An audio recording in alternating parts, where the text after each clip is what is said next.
We wanted to explore the vintage lifestyles, clothing and items, to know why vintage is still thoroughly modern and an alternative to high street stores, securing an individual look. To do this, we visited and got to know 3 popular vintage stores here in Nottingham: Surrider, Cow and Hopkinson. 2 of these stores are based in Hockley. We wanted to know a little bit more about each store. This store in particular has been open for nearly 4 years, and we are solely vintage and retro. And the charity itself has been going for quite some time, 62 years I think it is, and it was founded by Lady Sue Ryder. And she's done all sorts of incredible work, but basically it's surrounding the idea of compassionate care. Cow, obviously we're a vintage clothing company. We provide obviously vintage clothing, and we also have our own range which is called We Are Cow, which is used from recycled vintage fabrics. Hopkinson was established around 1880 as a family-run business selling engineering goods. Then it was restored by the arts organization, who housed artist studios for several years.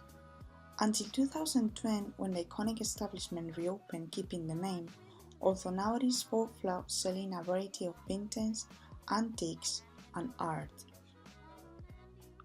Even though it is interesting how each store has developed towards portraying a vintage aesthetic, what is their presence here in Nottingham and what do they have to offer? So we've tried to make our store as exciting as possible. We try and put out 100 new items a day, and we always try and stick to the theme of vintage and retro. So it's a very nostalgic shop. We get a lot of people in reliving moments from their youth, but then also we get a lot of students because we are quite good at picking out trends. We try and follow what's coming up in fashion, and we try and keep things exciting and fresh, and we change the store around quite a bit. So each time you come in there'll be something different to look at, or like a new path that we've created using all of the furniture that we have. So we just try and keep it really exciting, and I think that's a little bit different from the other shops in Nottingham.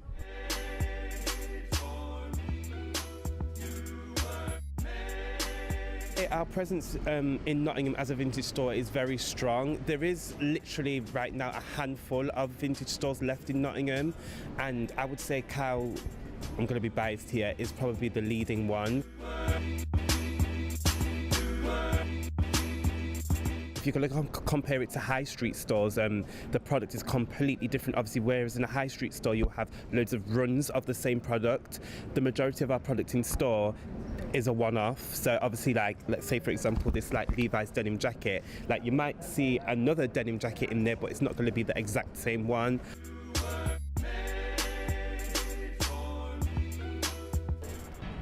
It's completely different because it's 4 floors, it's got boutique in it, it's got vintage clothes, it's got antiques, it's got retro stuff. It's like a big fancy car boot sale.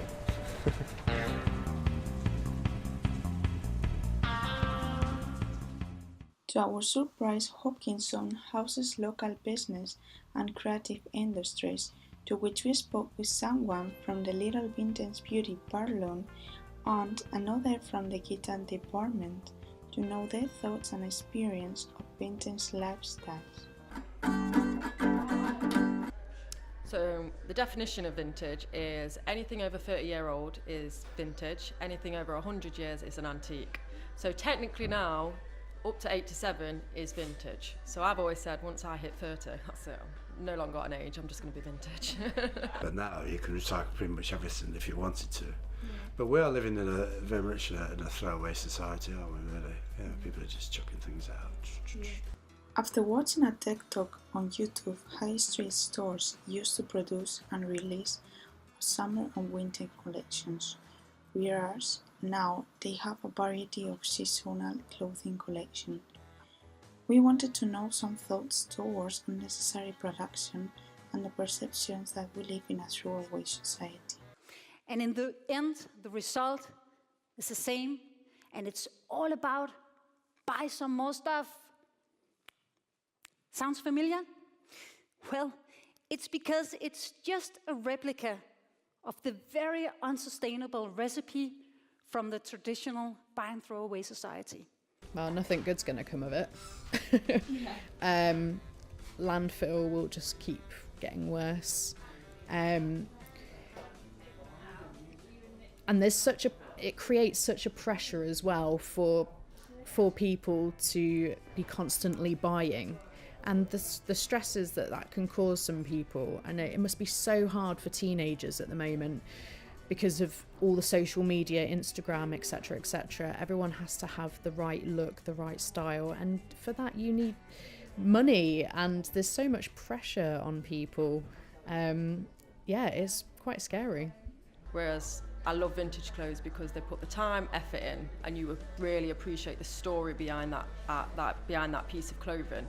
Whereas mainstream's a lot, so you can be from a factory in the Philippines or something, and that family is living on nothing, and you don't really get any history to that piece of outfit other than the fact that there's 1,000 of them. You can pick it up for £2 and then you chuck it away after you.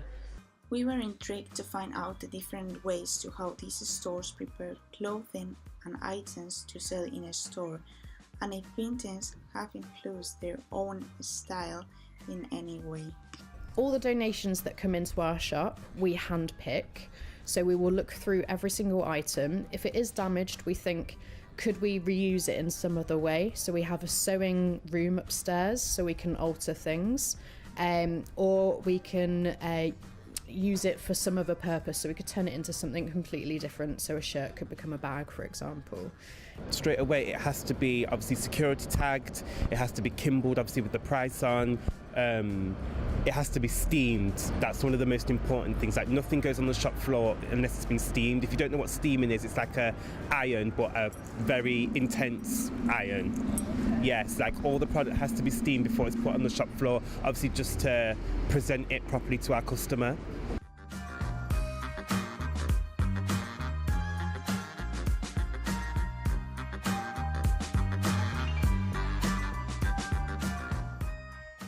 All in like embracing and quite like expressive in what you can pair together.